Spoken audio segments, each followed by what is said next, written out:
मुझे तुमने दाता बहुत कुछ दिया है, मुझे तुमने दाता बहुत कुछ दिया है, तेरा शुक्रिया है। लिया कुछ नहीं बस दिया ही दिया है, लिया कुछ नहीं बस दिया ही दिया है, तेरा शुक्रिया है, तेरा शुक्रिया है।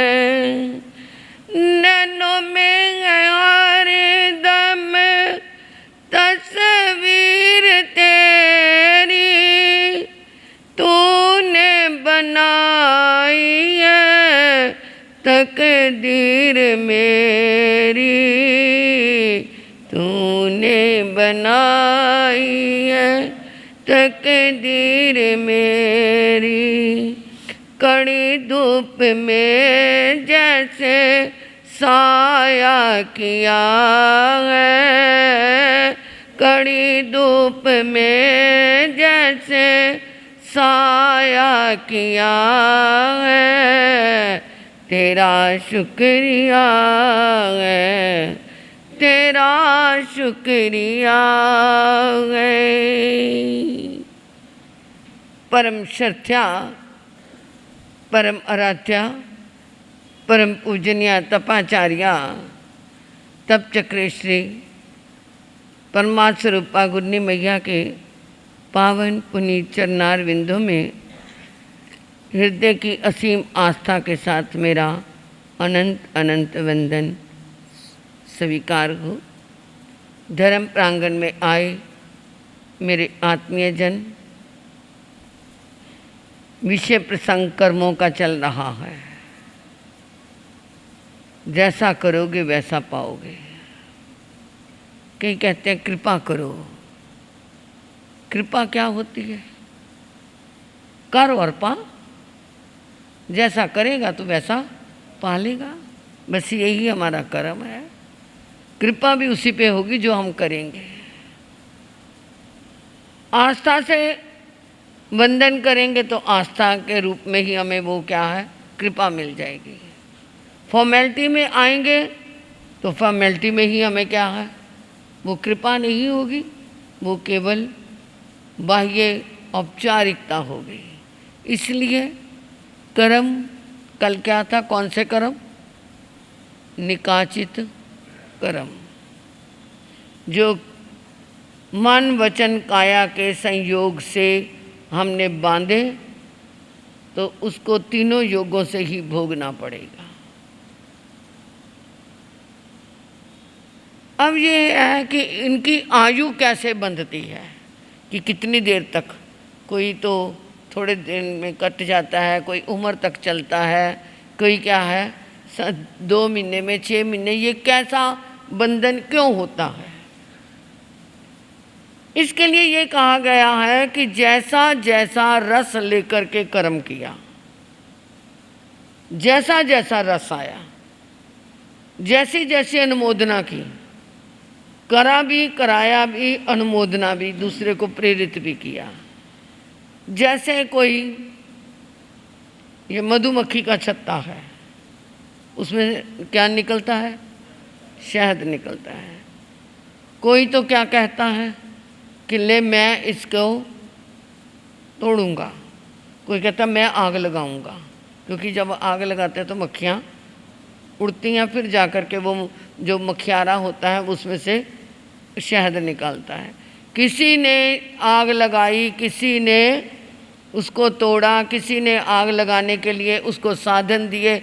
जैसा जैसा सहयोग जितने जितने रस में दिया, काम करते हुए एक तो बड़ा आनंद आता है। कोई भी अच्छा काम किया, किसी ने समायिक की, या किसी ने पोषित किया, या किसी ने किसी की सेवा की, या दान दिया, उसमें बहुत रस आया, बहुत अच्छा लगा कि मैंने आज कुछ किया है। तो जो वो अच्छा रस आया तो आपका शुभ कर्म अच्छे रूप में बंधा, और जितना रस आया उतनी तो उस कर्म की क्या है आयुष बनती गई, उस कर्म का उतना ही फल आपको मिलता गया। एक कर दिया बस ठीक है, समाज में आए थे, लिखवाने के लिए आए थे, चंदा मैंने दे दिया, और एक देने के बाद क्या होती है, खुशी होती है कि देखो चतुर्मास होगा, धर्म ध्यान होगा, साधु साध्वी के लिए कोई ना कोई औषधि या पढ़ाई के लिए ये काम आएगा, या अतिथि सम विभाग में काम आएगा, चलो मेरे द्वारा क्या है इस चौमासे में सहयोग होगा।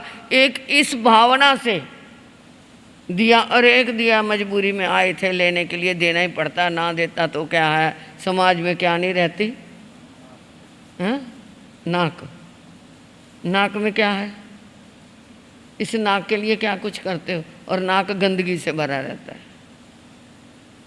है ना।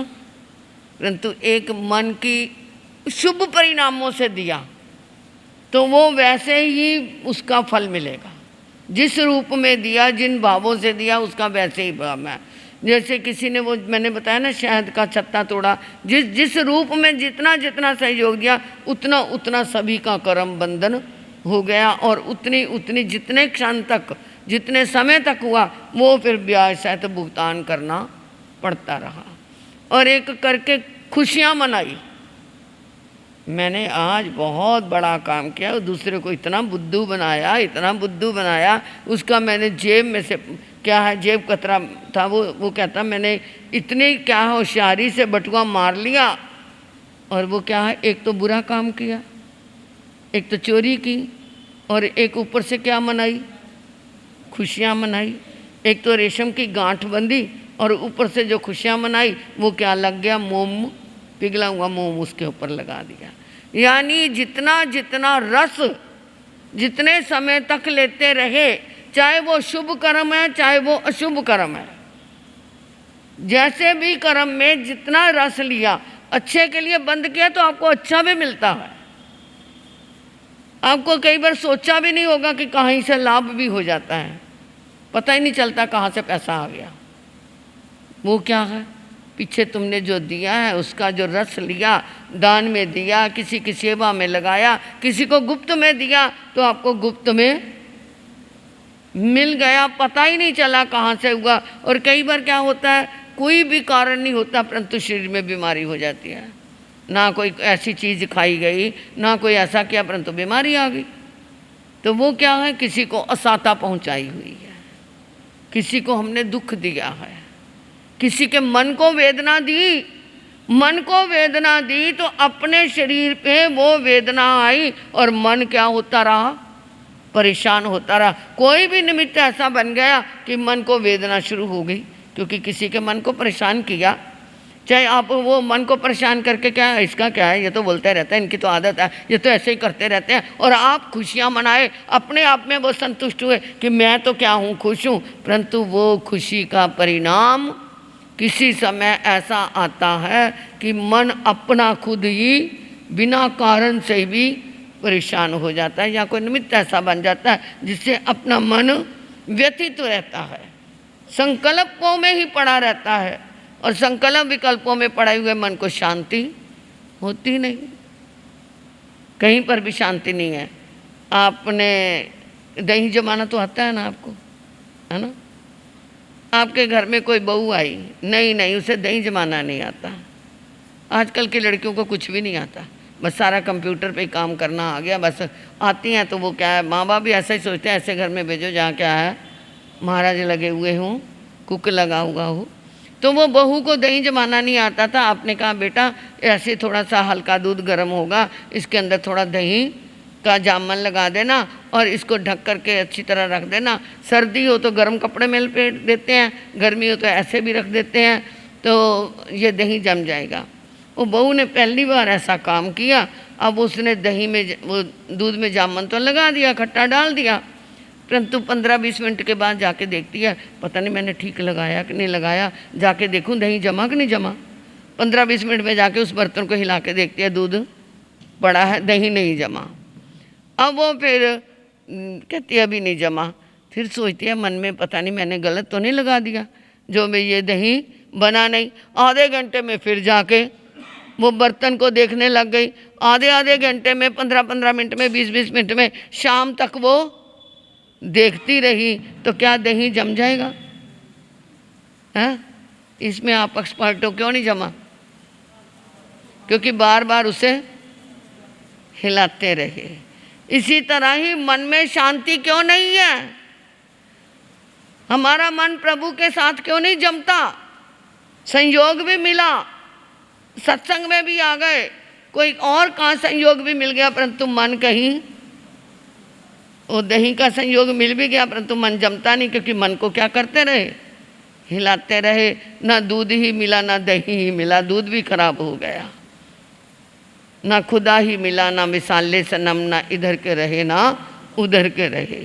सत्संग में आ भी गए, गुरु जी के पास आ भी गए, समाइक कर भी ली, पोषद कर भी ली। पोषद के अंदर 4-6 लेडीज मिल गई और क्या करने लग गई? हैं? क्या करने लग गई? घर की दिल्ली के अंदर एक जगह पे होली चमासा था। गुरु जी किसी के घर में रुके हुए थे और मैं भी छोटी थी। तो वहाँ पे वो एक बहन ने पोषद ले ली। पोषद ले ली। मैं नीचे पानी लेने के लिए जब गई तो मैंने क्या देखा? टीवी चला के बैठी हुई पोषद में। मैं कहा ये क्या? कहती महाराज जी टाइम भी तो पास करना है ना, ये पोषद है। मैंने आके गुरु जी को कहा, बहुत नई नई दीक्षा थी मेरी, परंतु इन चीज़ों का मुझे बहुत होता था कि करो तो सही करो, नहीं तो ना करो। तो मैंने कहा गुरु जी उसको कहो कि औषध का क्या फ़ायदा, उसको ऊपर बुलाओ और अपने पास बिठाओ। वो कहती महाराज जी आपके पास क्या बातें करूँगी, 2-4 औरतें होती तो मैं अपनी क्या है बहू बेटियों की बातें करके टाइम पास कर लेती। है ये औषध? क्या ये दही जम जाएगा ऐसा? तो ये संकल्प और विकल्प है। जैसे जैसे संकल्प विकल्प होते हैं वैसे वैसे कर्म का बंद होता है। जैसी जैसी रुचि से जितना जितना रस लेकर के करेंगे उतना उतना कर्म का बंद होता रहेगा। समय तो हो गया, क्या करूं? कल को संडे है जी, बच्चों को लाना है, उनको समाइक करवाया करो। समाइक का मतलब चलो उनके मुंह पत्ती बांध दो। बच्चों को मुंह पत्ती बांधनी तो आए, उनको ये तो पता चले 1 घंटा मुंह पत्ती कितनी कैसे लगानी है।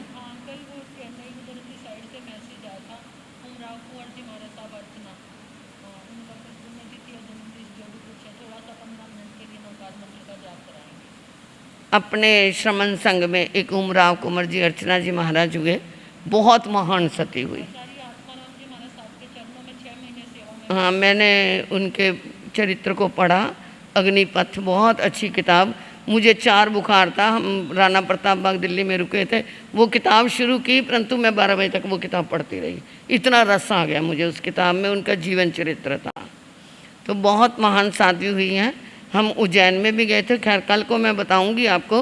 तो उधर से चेन्नई वालों का समाचार आया था, 15 मिनट के लिए उनकी पुण्यतिथि है, उनकी स्मृति दिवस में 15 मिनट का जाप करवाएंगे पहले, फिर बाद में। बहुत महान साध्वी हुई हैं। हमारे बड़े गुरु जी ने तो उनको देखा भी हुआ है।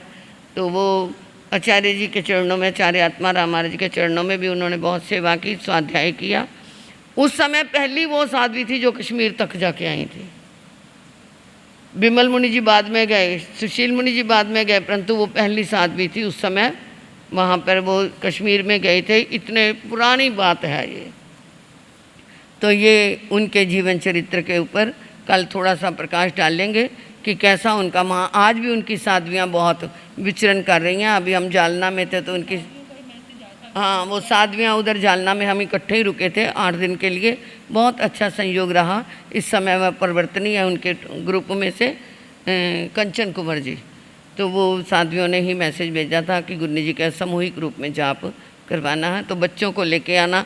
कम से कम नकार मंत्र तो वो साथ में बोल ही लेंगे ना बच्चे, तो लाना। और परसों के लिए बच्चों के लिए तैयारी करके लाना। उन प्रभु कृष्ण के संबंध में कोई भी उनके रिलेशन का कोई भी रिलेशन हो या उनके संपर्क में आने वाले हों, उनके कोई भी आप किरदार उनका बना करके लाना, इन्हीं भावनाओं के साथ। और इधर हमारी बहनों ने कल के जो प्रश्न मैंने दिए थे कि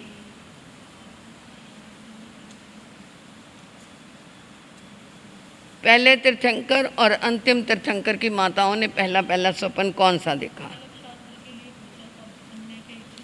पर्युषणों में कल्प शास्त्र सुनोगे, ये नहीं 10-5 बजे नहीं आ जाए, फिर तो दोपहर को भी सबको आना पड़ेगा। सुनेंगे तो फिर हम उस हिसाब से, क्योंकि कल अगर नगर के प्रधान जी आए थे, महेंद्र जी आपके पास से, वो उनका नाम भी महेंद्र जी है। हमने 2008 का चमत्सा वहाँ किया था, तो वो कहते थे हमें 2 साधवियाँ दे दो। मैंने कहा अगर इधर कल्प शास्त्र होगा तो मैं नहीं भेज सकती, क्योंकि इधर भी हमें अपना जहाँ चमासा है पहले वहाँ क्षेत्र का और वहाँ के क्षेत्र के हमें अपने संघ से पूछना पड़ेगा। तो अगर आप कल्प शास्त्र सुनेंगे तो फिर नहीं हम जाएंगे।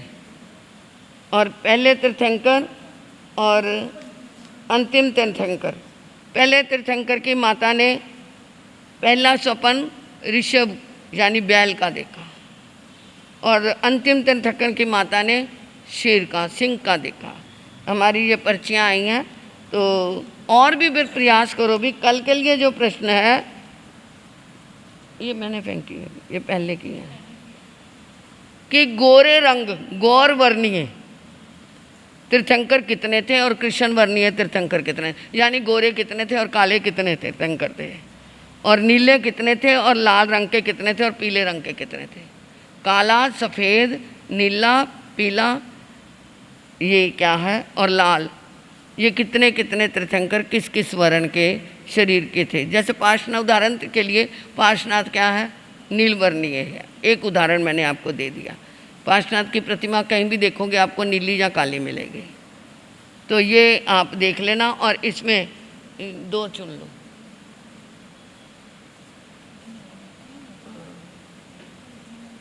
चलो मैं 2 ही जाएंगे, कोई गल नहीं।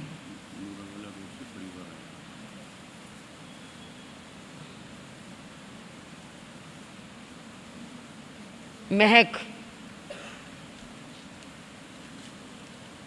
और बिमला जी, ला दे दो। इनके ऊपर एक एक माला आदिनाथ भगवान की और महावीर भगवान की करनी है, क्योंकि आज उन्हीं से संबंधित आए ना प्रश्नों के उत्तर। नूरावाला रोड से परिवार आया है, अभिनंदन है, स्वागत है। बोलने से परिचय मिलेगा। आने वालों का जो सभा में आए हैं उनके लिए बहुत बहुत अभिनंदन है। और इधर हमारे तप के अंदर आज के आईमिल, आज 28 तारीख है ना, नवल जी आपका, पूनम जी उनको भी बोल दिया था, वो उन्होंने करेंगे। सोनल जी का भी, और समीर भाई सुबह ही करवा के चले गए। यानी आज 5 अमल हमारे सुरक्षित है। लो नवल भैया, कौन करेगा? क्या कह रहे? वाइफ करेंगे, ये अच्छी बात है। चलो 4 आईमिल, 5 आईमिल हमारे सुरक्षित हैं। कल के आईमिल राखी जैन, धर्मपत्नी विनय जैन। राखी जी, विनय जैन, विनय को तो आप जानते ही होंगे। गीतू जैन, ये आप आए हुए हैं, कल का आपका आईमिल है। और एक नितिन छाबड़ा है, वो उपकार नगर से हैं, पीछे से धूरी के थे, हमारे परिचित थे, आए थे। मैं कहा भाई अमल का, मेरा तो काम यही है, ये मेरे को लगता है मुझे ये धर्म दिलाली ज़रूर मिलेगी। तो उनका भी आईमिल है। और जाप के अंदर आज का जाप सोनिया जी पदम जी, सोनिया जी पदम जी, उनको समाचार तो पता नहीं दिया कि नहीं, शायद अभी है सारा दिन। आप जानते हो पदम जी को? हाँ है, तो करवा देंगे 28 तारीख को। आप जानते हो, उनको अभी समाचार दे देना ताकि सारा दिन में कभी भी वो जाप अपना करवा लें।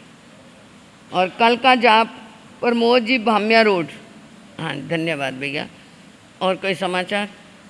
आप अपनी तरफ से, संघ की तरफ से कहो कि बच्चों को ये जन्माष्टमी के लिए तैयार करें। हमने तो दे दिया, संघ की दृष्टि से वो कहेंगे हमें तो संघ ने नहीं कहा। दुनिया है, बीच में से कोई ना कोई कांटा निकालने वाली होती है।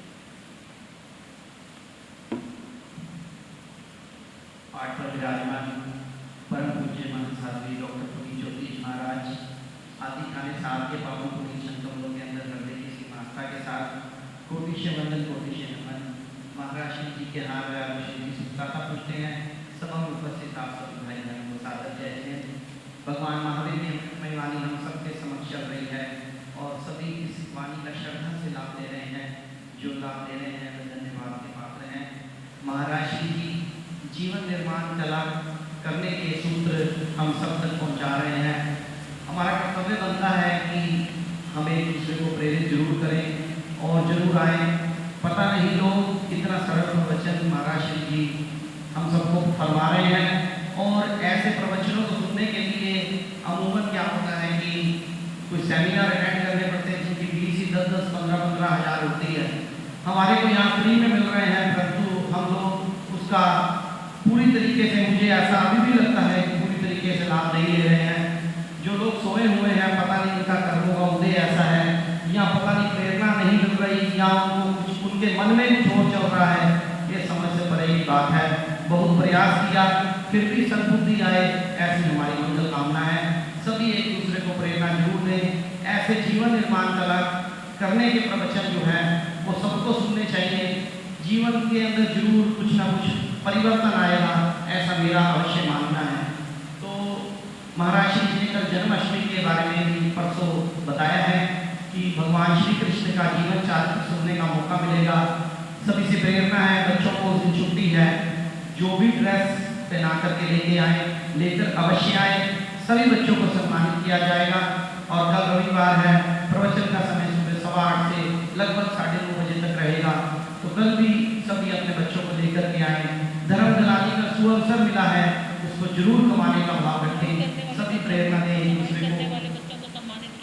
समाई करने वालों को भी सम्मानित किया जाएगा। समाई करेंगे, समाज की तरफ से उनको भी पुरस्कार दिया जाएगा। तो सभी मेरा निवेदन है, सभी अपने बच्चों को जो यहाँ पे बैठे हैं एटलीस्ट वो तो जरूर लेकर के आए। धर्म दिलाने का सुअवसर कमाएं। और चातुर्मास लगभग आगे बढ़ता ही जा रहा है। पर्यूषण माह 4 सितंबर से शुरू होने जा रहे हैं। तो सभी उन पर्यूषण पर्वों में भी आनंद लें। जैसे कि महाराज श्री जी ने बताया है कि कलश सूत्र की वाचना भी होगी और सुबह शास्त्र की वाचना होगी, शाम को प्रतिक्रमण। तो 8 दिन ये हमारा कर्तव्य बनता है। जो जैन धर्म के प्रमुख त्यौहार हैं उनको मनाने का हमको मौका मिला है और सानिध्य गुरुओं का है, तो हमें जरूर इसका लाभ लेना चाहिए। तो सभी एक दूसरे को प्रेरणा दें, लेकर के आए। सभा में सुधारे सभी भाई बहनों का SS जैन समाज की तरफ से हार्दिक स्वागत और अभिनंदन। सभी की धर्म भावना बढ़े। जय हिंद, जय भारत। आज हमारे नवल भैया आए हैं। इनके मामा जी का देहावसान हुआ रक्षाबंधन वाले दिन, परंतु ये नहीं आ सके। बहुत अच्छे थे। ज्योति भाई से तो हमारा बहुत परिचय था, परंतु जिस दिन हमने इधर बिहार करके आना था, सुबह सुबह पहले मैं उनको दर्शन देके फिर मैंने बिहार यात्रा इधर प्रवेश की शुरू की थी। घर के अंदर बड़े थे, कहीं पर भी सोनू जा आ सकती थी, चलो घर में बड़े बैठे हैं। रिक्तता तो होती है, उस रिक्तता की पूर्ति करने के लिए हमें थोड़ा सा मन को समझाना पड़ता है। तो उस दिवंगत आत्मा के लिए हम सब शांति की प्रेयर करते हैं कि उनको क्या मिले, फिर जा कर के वही जिन धर्म की प्राप्ति हो, ऐसे ही जिन शासन की प्राप्ति हो और उनके मन को शांति मिले। महापुरुषों के जयकारे बोलिए। भगवान महावीर स्वामी की, जिन देवों की, सभी आचार्य भगवंतों की, वर्तमान आचार्य सम्राट डॉक्टर श्री शिव मुनि जी महाराज साहब की, बोले बाबा श्री रतन मुनि जी महाराज साहब की, पंजाब परिवर्तनी माँ सती श्री पार्वती जी महाराज साहब की, परम विदुषी माँ सती श्री प्रवेश कुमारी जी महाराज साहब की, तपाचार्य तप चक्रेश्वरी उप परिवर्तनी गुरनी मैया श्री मोहन माला जी महाराज साहब की, संसार के सभी महापुरुषों की, जैन धर्म की। नमो अरियंतानंग, नमो सिद्धानंग, नमो आयरियानंग, नमो विजानंग, नमो लोय संसावनंग, चैता बारंबार संचकवट्टी में हड्डियों संति संति करे लोय पत्तो गए मनुत्रंग, श्री चतारी मंगलम अरिहंता मंगलम सिद्धा मंगलम साहु मंगलम केवलिप नतो दम्मा मंगलम, चेतारी लुगुत्मा अरिहंता लुगुत्मा सिद्धा लुगुत्मा साहु लुगुत्मा केवलिप नतो दम्मो लुगुत्मा, चेतारी शरणम पव्यामे रेहंते शरणम पव्यामी सिद्धे शरणम पव्यामे साहू शरणम पव्यामी केवलिप नतो दम्मो शरणम पव्यामे, अरिहंता जी का शरणा सिद्धा जी का शरणा साधु जी का शरणा केवली प्रप्याद्य धर्म का शरणा, ये 4 शरणें दुख करने और शरणानी कोय, जो वह प्राणी करे आराधन, उसका अजर अमर पद होए, उसका सदा ही मंगल होए। आज का सामूहिक पचकान, अपने हाथ से 10 रुपये का दान किसी को जरूर करना, चाहे दान पत्र में डाल दो, चाहे वैसे किसी को गरीब को दे देना। मन की धारणा परमाने पचकान को अंतर साक्षी तत्संत निंदा में ग्रह में त्याग हो